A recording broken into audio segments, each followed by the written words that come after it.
là on est le 6 février, ça fait une semaine que le carnassier est fermé, donc c'est chiant. Non, c'est pas cool, enfin c'est pas cool, c'est bien parce qu'il faut laisser les poissons faire. Là, la reproduction des brochets, etc. Donc on aura plein de petits brochets.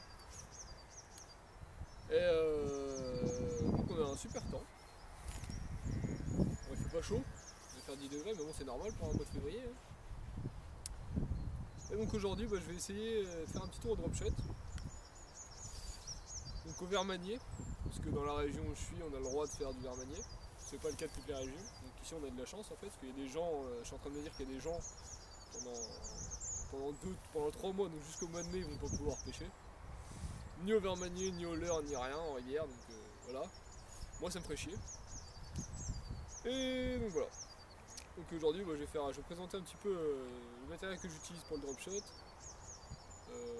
le type d'appât que j'utilise pour le drop shot et puis les coins que je privilégie pour le drop shot en rivière. Parce qu'après, il faut savoir que le drop shot ça peut être intéressant aussi en lac, en étang, sur des spots bien précis qu'on peut trouver en flotte tube, en bateau, l'éco-sondeur.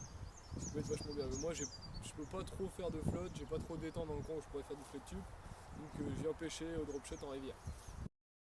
Donc pour le matériel que j'utilise, j'ai une canne relativement light, c'est une Mac Pro de chez Mitchell en puissance 2 8 grammes, taille 1m98, en 2 brins, donc ça après c'est pas important. J'ai mis un petit moulinet dessus, donc j'ai mis un Mac premier Mitchell aussi, comme ça me fait un ensemble Mitchell on va dire.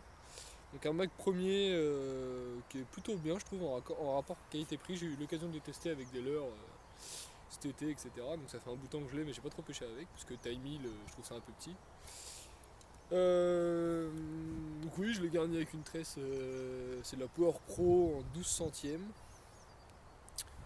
Et voilà, ce qui me fait un ensemble relativement léger et vachement maniable pour le drop shot. Donc je trouve ça pas mal, mais je trouve qu'au niveau de la puissance on est bien. Et voilà, donc pour ce qui est du montage ensuite en lui-même, donc bon, montage drop shot de base on va dire.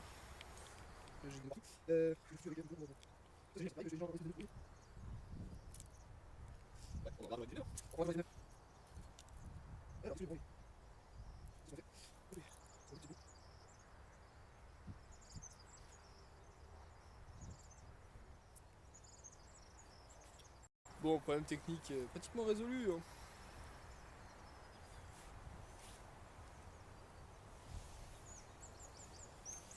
Bon, pour ce qui est du montage, donc, j'ai un bas de ligne, on va dire un grand bas de ligne en fluorocarbone 23 centièmes. De toute façon, je vais expliquer ça parce que je vais montrer le nœud que je réalise pour monter mes hameçons simples, comme celui-ci. Je sais pas si on verra bien sur la vidéo.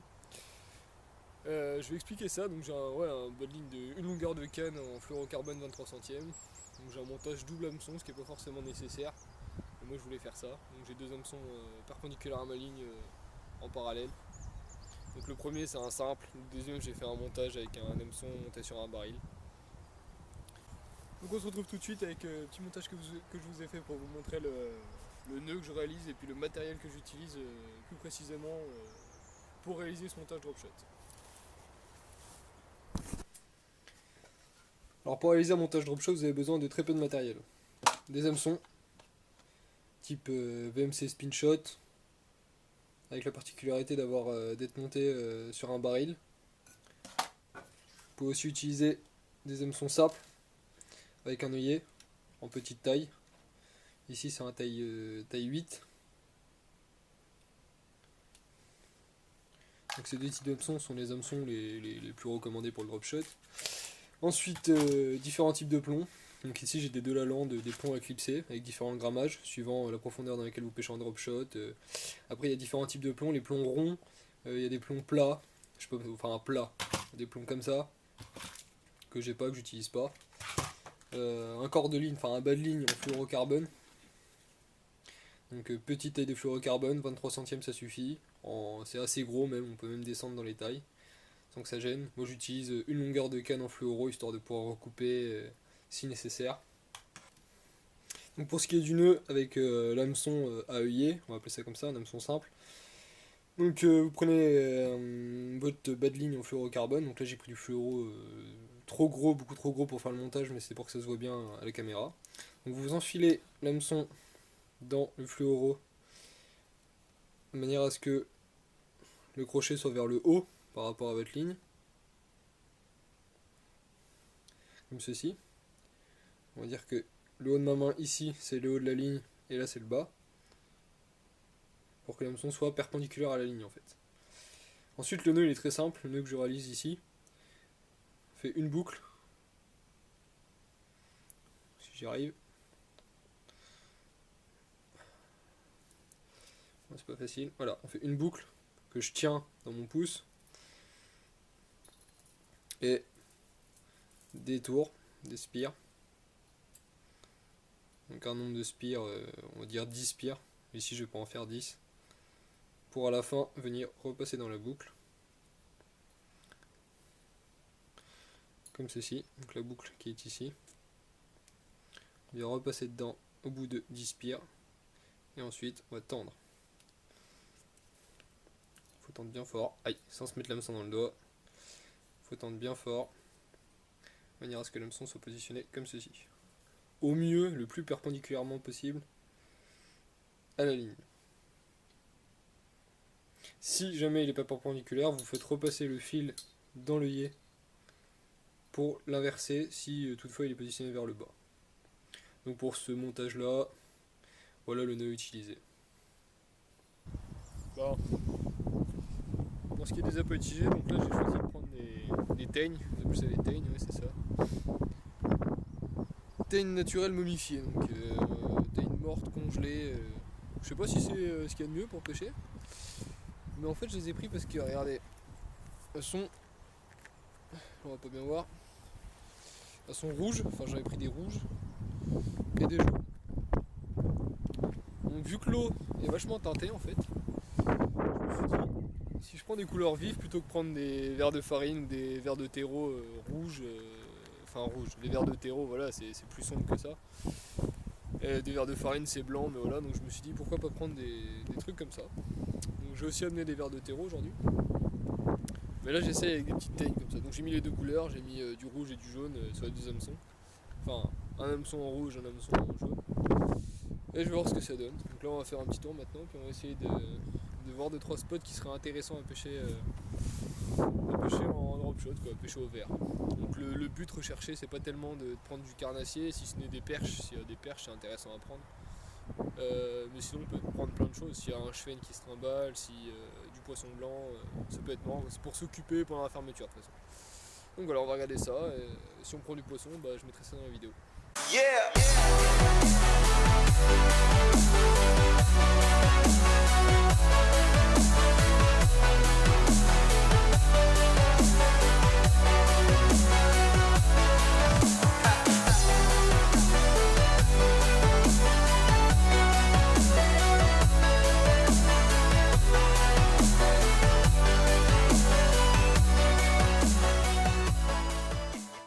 J'espère que le soleil ça gênera pas trop, mais on est sur un spot qui est plutôt intéressant.